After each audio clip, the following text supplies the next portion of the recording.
আসসালামু আলাইকুম। আশা করছি আপনারা সবাই অনেক অনেক ভালো আছেন, সুস্থ আছেন। আজকে আমরা দুটি স্মার্টফোন নিয়ে কথা বলবো। আমাদের কাছে রয়েছে সিম্ফনি z60 এবং রয়েছে realme c30।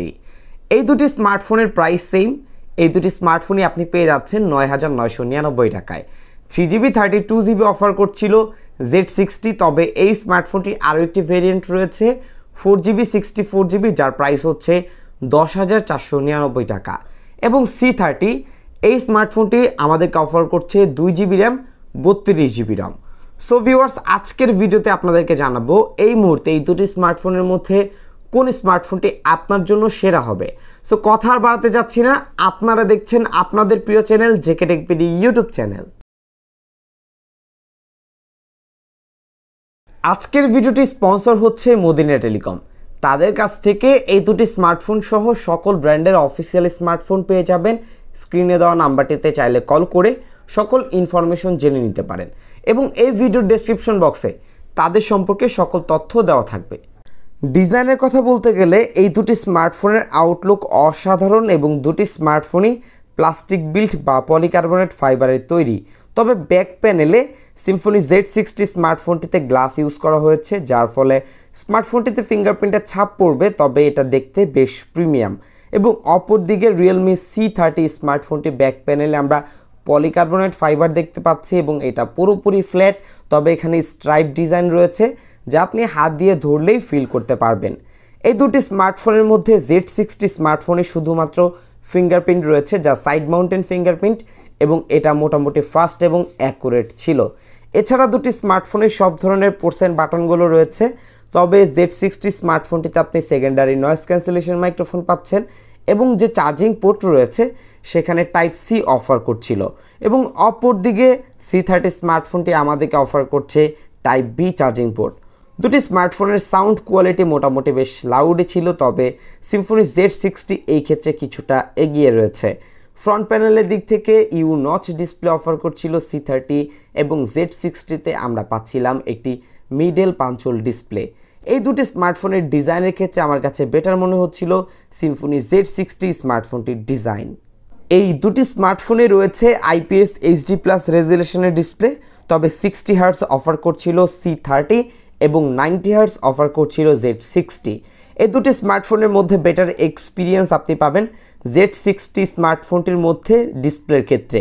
এবং এই দুটি স্মার্টফোনের যে কন্টেন্ট ওয়াচিং এক্সপিরিয়েন্স সেখানে আমরা অলমোস্ট খুবই কাছাকাছি দেখতে পেয়েছি, তবে c30টা কিছুটা ওয়ার্ম টোন লাগছিল।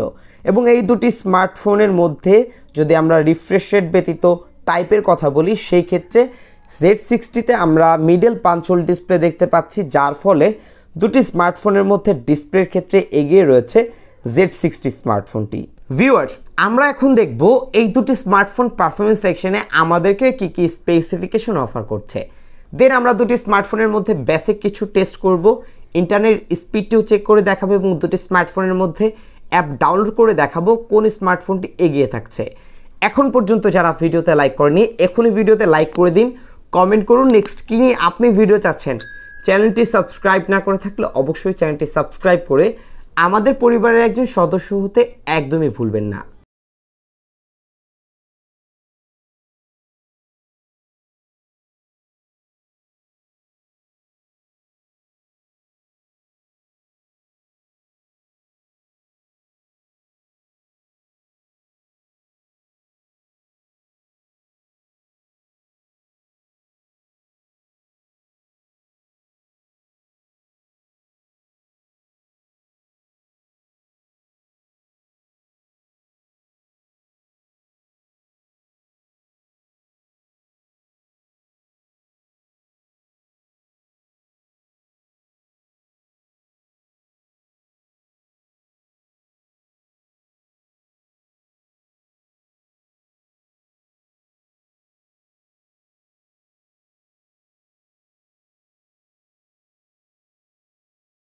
এই দুটি স্মার্টফোনের যে পারফরমেন্সের রেজাল্ট, সেখানে এই দুটি স্মার্টফোনের মধ্যেই ডিফারেন্ট রয়েছে।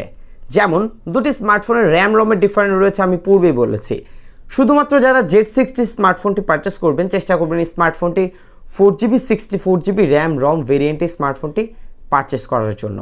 এবং অপরদিকে C30 স্মার্টফোনটির মধ্যে আমরা যে প্রসেসর দেখতে পাচ্ছি তা কিন্তু Z60 এর তুলনায় বেটার ছিল।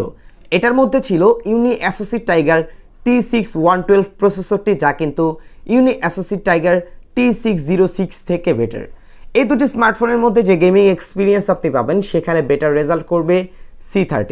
তবে এই দুটি স্মার্টফোনে যে মাল্টিমিডিয়া এক্সপিরিয়েন্স, মাল্টিটাচের এক্সপিরিয়েন্স এবং ওভারঅল এই দুটি স্মার্টফোনের ইউজের ক্ষেত্রে যে স্মুথনেস, সেখানে আমার কাছে বেটার মনে হচ্ছিল Z60।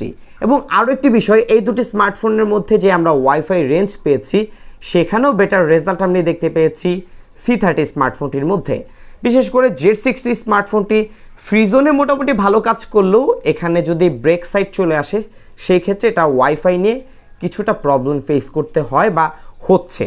এছাড়া এই দুটি স্মার্টফোনের হিটিং ইস্যুর কথা বলতে গেলে Z60-র মধ্যে কিছুটা বেশি হিটিং ইস্যু দেখতে পেয়েছি, বিশেষ করে যেহেতু এটাতে গ্লাস বডি ইউজ করা হয়েছে, সো হিটিং ইস্যুটা থাকা কিছুটা স্বাভাবিক। ক্যামেরার দিক থেকে এই দুটি স্মার্টফোনের মধ্যেই ডিফারেন্ট রয়েছে, যেমন Z60 স্মার্টফোনটির মেইন ক্যামেরা হচ্ছে 52 মেগাপিক্সেল এবং আরও একটি সেন্সর রয়েছে, এবং স্মার্টফোনটির ফ্রন্ট সেলফি ক্যামেরা রয়েছে 8 মেগাপিক্সেল। এবং অপরদিকে রিয়েলমি C30 স্মার্টফোনটির একটি ক্যামেরাই রয়েছে এবং এখানে আপনি পাচ্ছেন 8 মেগাপিক্সেলের রিয়ার ক্যামেরা, ফ্রন্ট ক্যামেরা পাচ্ছেন 5 মেগাপিক্সেল। এই দুটি স্মার্টফোনের ক্যামেরার যে রেজাল্ট, সেই রেজাল্ট অনুযায়ী দুটি স্মার্টফোনের মধ্যে অনেকটাই বেটার দেখতে পেয়েছি Z60 স্মার্টফোনটির রিয়ার ক্যামেরা। বিশেষ করে এটা ডিটেল কোয়ালিটি ভালো ছিল, ডায়নামিক রেঞ্জ প্রাইস অনুযায়ী ঠিকঠাক রাখার চেষ্টা করেছে, HDR-টাও অ্যাভারেজ বলতে পারছি, কন্ট্রাস্ট রেশিও সেই ক্ষেত্রেও মোটামুটি ব্যালেন্স করার চেষ্টা করেছে। অপরদিকে দুটি স্মার্টফোনই মোটামুটি প্রায় পাঞ্চি ছবি দিতে পারে, তবে মোটামুটি বেশ সোশ্যাল মিডিয়া রেডি পিকচার পাচ্ছিলাম Z60 স্মার্টফোনটির ক্ষেত্রে। ফ্রন্ট ক্যামেরার দিক থেকেও এই দুটি স্মার্টফোনের মধ্যে Z60টা বেশ ভালো ডিটেল ফুল পিকচার দিচ্ছিল এবং লো লাইটেও C30-র তুলনায় কিছুটা বেটার দেখতে পেয়েছি। সো ফ্রন্ট ক্যামেরা এবং রিয়ার ক্যামেরার মধ্যে দুটি জায়গায় এগিয়ে রয়েছে Z60। ব্যাটারির দিক থেকে এই দুটি স্মার্টফোনে রয়েছে 5000 mAh এর ব্যাটারি, তবে 10,000 টাকা বা 10,500 টাকার মধ্যে C30-র মধ্যে আপনি পাচ্ছেন 10 ওয়াটের চার্জার, এবং অপর দিকে সারপ্রাইজলি আমাদেরকে Z60 অফার করছে 18 ওয়াটের চার্জার। হ্যাঁ, এই দুটি স্মার্টফোনের চার্জারের দিক থেকে Z60 এগিয়ে রয়েছে এবং চার্জ ব্যাকআপ আমার কাছে অলমোস্ট খুবই কাছাকাছি সেমই মনে হয়েছে। যেমন নর্মাল ইউজে দুটি স্মার্টফোনই একদিন পার করতে সক্ষম যদি দুটি স্মার্টফোনই 60 হার্জ ইউজ করেন। হ্যাঁ, শুধুমাত্র Z60 স্মার্টফোনটি যদি 60 হার্জ ইউজ করেন, এটার মধ্যে 90 হার্জও রয়েছে এবং এটা যদি 90 হার্জ ইউজ করেন সেই ক্ষেত্রে চার্জ কিছুটা অতিরিক্ত বার্ন করবে, এটা খুবই স্বাভাবিক। এছাড়া বেসিক লেভেলের ইউজে একদিন পার করতে সক্ষম। আমরা যদি এই দুটি স্মার্টফোনকে 10,000 এবং 10,500 টাকার মধ্যে ডিফারেন্ট করি, সেই ক্ষেত্রে আমার কাছে শুধুমাত্র প্রসেসর ব্যতীত বেটার অপশন লাগছিল সিম্ফনি Z60। হ্যাঁ, এটার মধ্যে 612 থাকলে বেটার হতো, বাট এই প্রাইস পয়েন্টে এই স্মার্টফোনটির যে ডিজাইন, ক্যামেরা, এছাড়াও স্মার্টফোনটির ব্যাটারি ব্যাকআপ, স্মার্টফোনটিতে টাইপ সি চার্জিং পোর্ট রয়েছে, এছাড়াও পাচ্ছেন সাইড মাউন্টেন ফিঙ্গারপ্রিন্ট সেন্সর, যা কিন্তু আপনি রিয়েলমি C30-তে পাচ্ছেন না। এবং স্মার্টফোনটি ওভারঅল সব কিছু মিলিয়ে আমার কাছে একটি বেটার অপশন মনে হয়েছে। বাট এই স্মার্টফোনটির মধ্যে কিছু ইস্যু রয়েছে, যেমন হিট হয়ে যাচ্ছিল, এছাড়া এটার নেটওয়ার্ক বিশেষ করে ওয়াইফাইতে প্রবলেম পেয়েছি এবং কিছু প্রবলেম পেয়েছি, যেমন অনেকে যারা ইমোতে ভিডিও কলে কথা বলেন অথবা অডিও কলে কথা বলেন, সেই ক্ষেত্রে অপর প্রান্তের মানুষ নাকি এত ক্লিয়ারলি শুনতে পারে না। বাট আমি আমার কাছে যে স্মার্টফোনটি রয়েছে সেটা টেস্ট করে দেখেছি, এই ধরনের প্রবলেম পাইনি, বাট এই প্রবলেমটা অনেকেই পেয়েছে। সো যারা এই স্মার্টফোনটি পারচেস করবেন অবশ্যই এই বিষয়গুলোকে মাথায় রেখে পারচেস করার চেষ্টা করবেন। সো ভিউয়ার্স, এই ছিল আজকের ভিডিও। আশা করছি ভিডিওর মাধ্যমে অনেক কিছু ক্লিয়ার হয়ে গেছেন। বিদায় নিচ্ছি আমি জাকির হাসান পার্থ।